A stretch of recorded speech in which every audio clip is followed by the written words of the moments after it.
Bonjour et bienvenue pour cette nouvelle émission. Aujourd'hui, on a le plaisir de recevoir une femme que le grand public a longtemps connue comme comédienne ou animatrice, mais qui aujourd'hui s'est reconvertie comme sophrologue.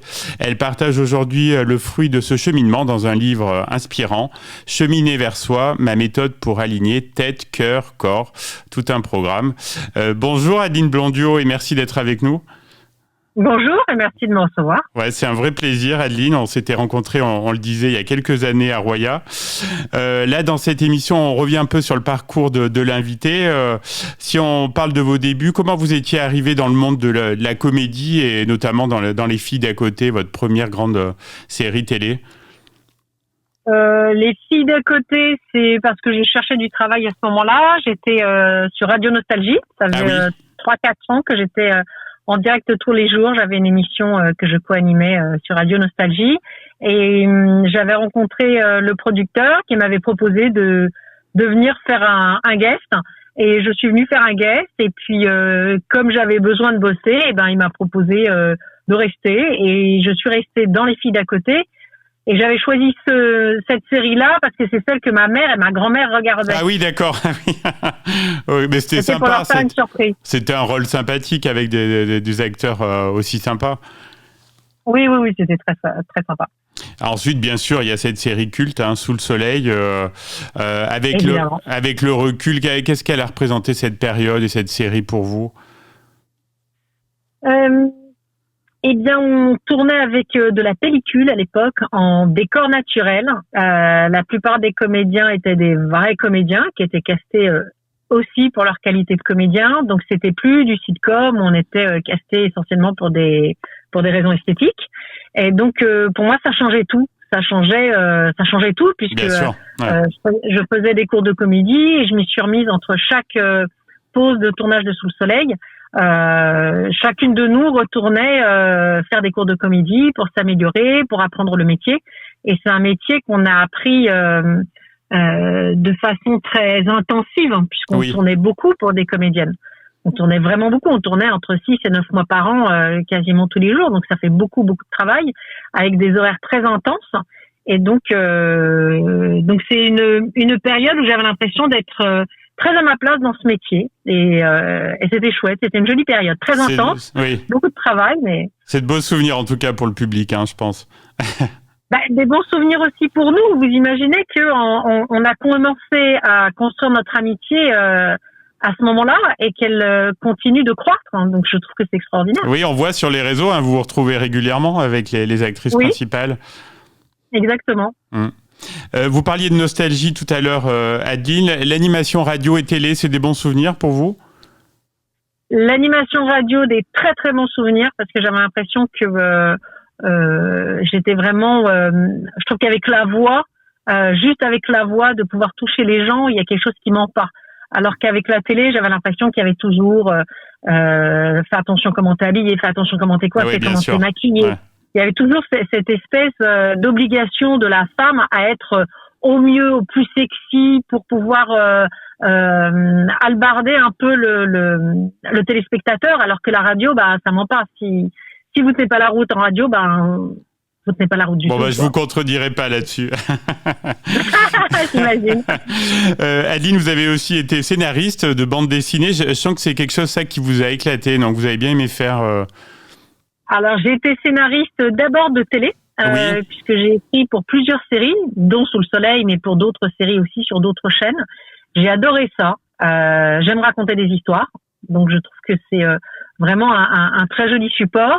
Et puis ensuite, on est venu me proposer un scénario de bande dessinée, et c'est vrai que je me suis prêtée au jeu, et en étant une grande fan de bande dessinée depuis toujours, j'ai continué, j'en ai fait une quinzaine.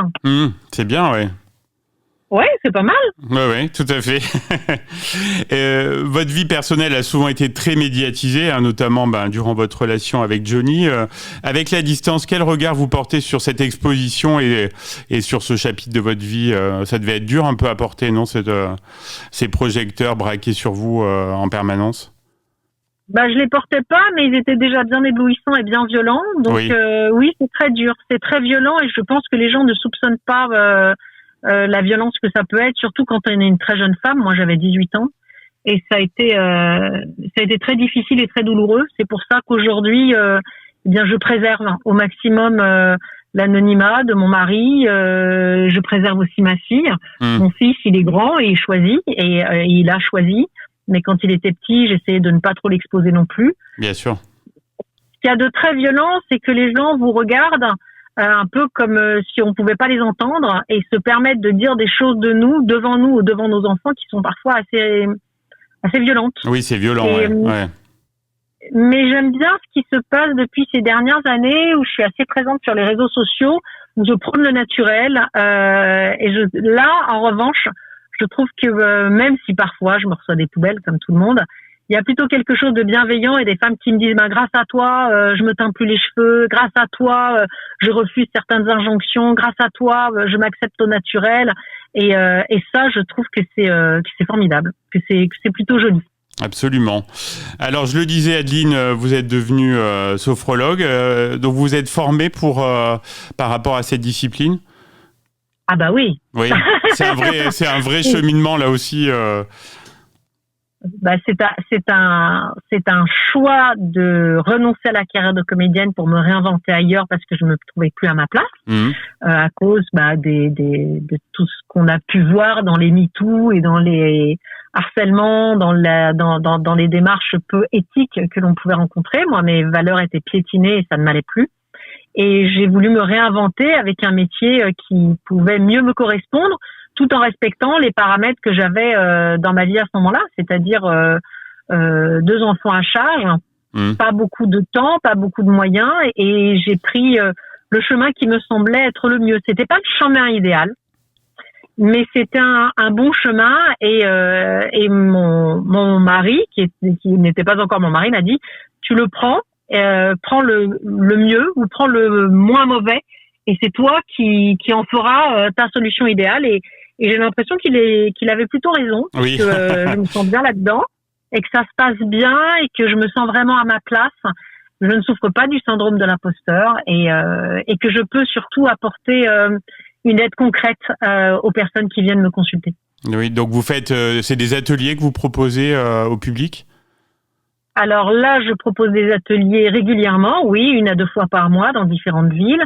Et puis, je propose des consultations individuelles. Je propose aussi des conférences ou des accompagnements via, par exemple, le livre qui vient de sortir, Cheminer vers soi, où là, on est plutôt dans un espèce d'accompagnement individuel parce que tout le monde n'a pas les moyens de se payer un thérapeute. Oui, bien sûr. Et que parfois, c'est compliqué. Pas seulement financièrement, mais parce qu'on a besoin de créer une relation de confiance avec un thérapeute, qui nous soit recommandé, de le connaître un petit peu.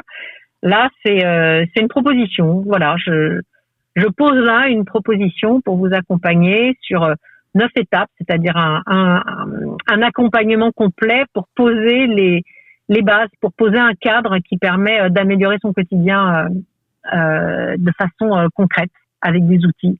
Et c'est une démarche, ce livre, qui semble très ancré dans votre vécu, non ? C'est ça mêle des expériences personnelles, des exercices aussi, de la réflexion.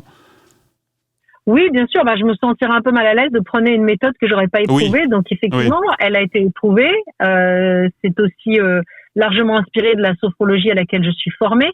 Et puis que je pratique quotidiennement pour mes clients, pour ma famille ou pour moi-même. Et quels sont les retours des premiers lecteurs alors sur cet ouvrage ? Je crois qu'il est sorti fin septembre. Eh bien, pour l'instant, les retours sont bons. Ah, tant mieux, Adeline, tant mieux. Oui, c'est très gratifiant. Certaines personnes me disent mais je retrouve des choses qui me rassurent. J'ai pu installer des rituels. Le fait d'avoir les visualisations et les relaxations en QR code, j'ai l'impression que tu es à côté de moi et que tu m'accompagnes. Et puis j'accompagne aussi à travers des lives que je fais 1 fois par semaine, où on prend étape par étape, parce que j'ai bien conscience que avoir un livre le plus clair, le plus accessible possible, c'est bien, mais parfois d'avoir un petit soutien à travers un live où on peut poser ses questions, où on peut évoquer certains points, eh bien, je pense que c'est encore mieux. Mais bien sûr, et puis vous avez vraiment ce lien direct avec votre communauté qui est assez fort. Hein. Oui, tout à fait. Dernière question, Adeline Blondiau, est-ce que vous avez d'autres projets là, à venir dont vous souhaiteriez nous parler en plus de ce livre ? Bah écoutez, le projet là, ce serait plutôt de me reposer. Ah oui.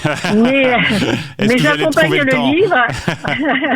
Et voilà, c'est de trouver le temps de prendre quelques jours de vacances avec ma fille et de me reposer pour pouvoir repartir de plus belle, courir la France, la Belgique et la Suisse pour proposer des ateliers, des séances de dédicaces, des conférences et des rencontres avec le public. Bon, on espère que vous viendrez nous voir en Auvergne pour tout ça.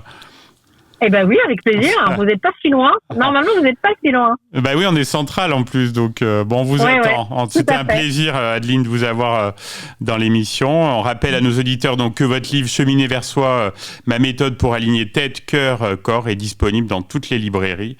Et puis merci vraiment pour votre authenticité et votre regard apaisé. Ça fait du bien. À très bientôt, Adeline Bandio. C'est trop gentil. C'est sincère. À bientôt, Adeline. Merci. Au revoir. À bientôt.